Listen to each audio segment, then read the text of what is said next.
Awaiting today's Fed decision due this afternoon at 2 p.m. Eastern Time. The central bank is expected to hold rates steady, but investors will be sifting through Chair Powell's comments for clues about when the first rate cut might come. Joining us to talk about the Fed, the economy, markets, insurance, banks, Bob Diamond, Atlas Merchant Capital CEO. Bob, thanks so much for joining us this morning. Glad to be here, Robert. So early last year, you were absolutely right. You predicted that there would not be interest rate cuts in 2023. You were right. What are you looking at for 2024? I think there can be cuts, but I think we have to take it in the context that the economy is actually accelerating. You know, the first half of last year was about 2%. The second half of last year was 4%. I think the Fed is absolutely delighted with where the economy is, where inflation is. And I think if the Fed did cut in the first half of this year and the economy began accelerating more, and worse, if inflation picked up, that's exactly where the Fed does not want to be. So I do think we'll see more neutral language, today. I don't think it'll be hawkish, but I think the expectation of first half cut rates, I think, are ahead of where the Fed would want to be. But just because the economy is strong doesn't mean that rates aren't restrictive. The real rate, as inflation has come down, is much larger, much higher than it should be. Isn't there room for them to cut even if the economy slows a little bit but is still strong? I don't think so. I think if the risk for the Fed is, accelerating the growth of the economy and inflation, and I think as you talked about in insurance, not everyone wants rate cuts. So financial services, insurance, as you were just talking about, they're definitely benefiting from higher interest rates. A lot of savers are benefiting from higher interest rates. But most importantly, if you look at the average funds rate since the financial crisis in 2008, it's like 1%. If you look at the average fund rate for decades and decades and decades before that, it's more like 4%. So I don't think they're anxious to cut. I think they're prepared, if necessary, to cut. And I think they have room to cut, which is really important from a policy point of view. But I think we're looking at it probably, unless there's a big change, I think we're looking at the end of the year. So you think, what, 25 to 50 basis points for this year? I think for this year, 25 to 50 is probably what we'll see. I think the markets are discounting more like 125 to 150 by the end of the year.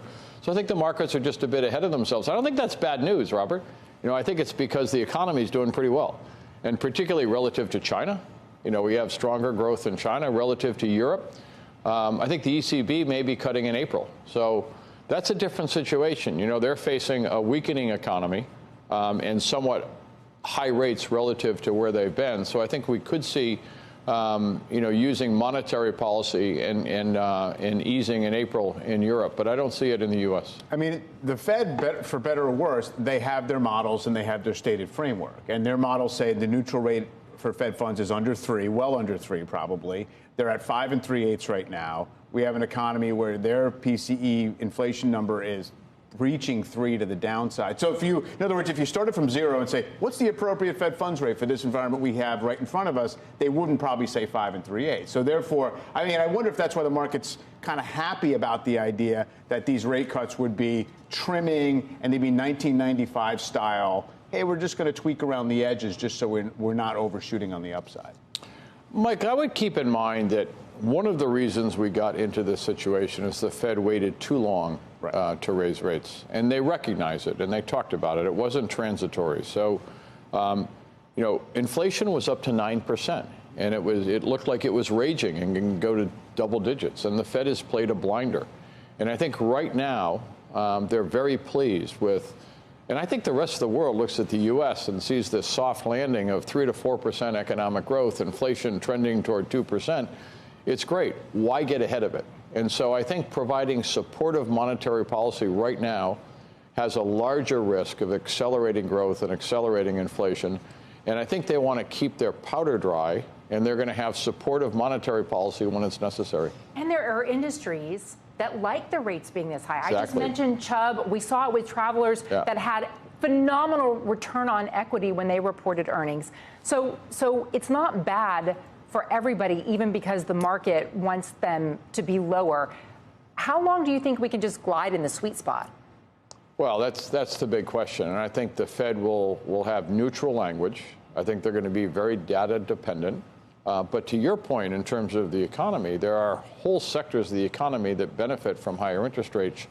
Financial services is probably the single best example. You're seeing it in insurance. You're seeing it in the larger banks. You're seeing it in the easing of some of the conditions around regional banks that had a bad reaction to SVB just almost a year ago. So their portfolios are doing better, and I think we're in a pretty good position.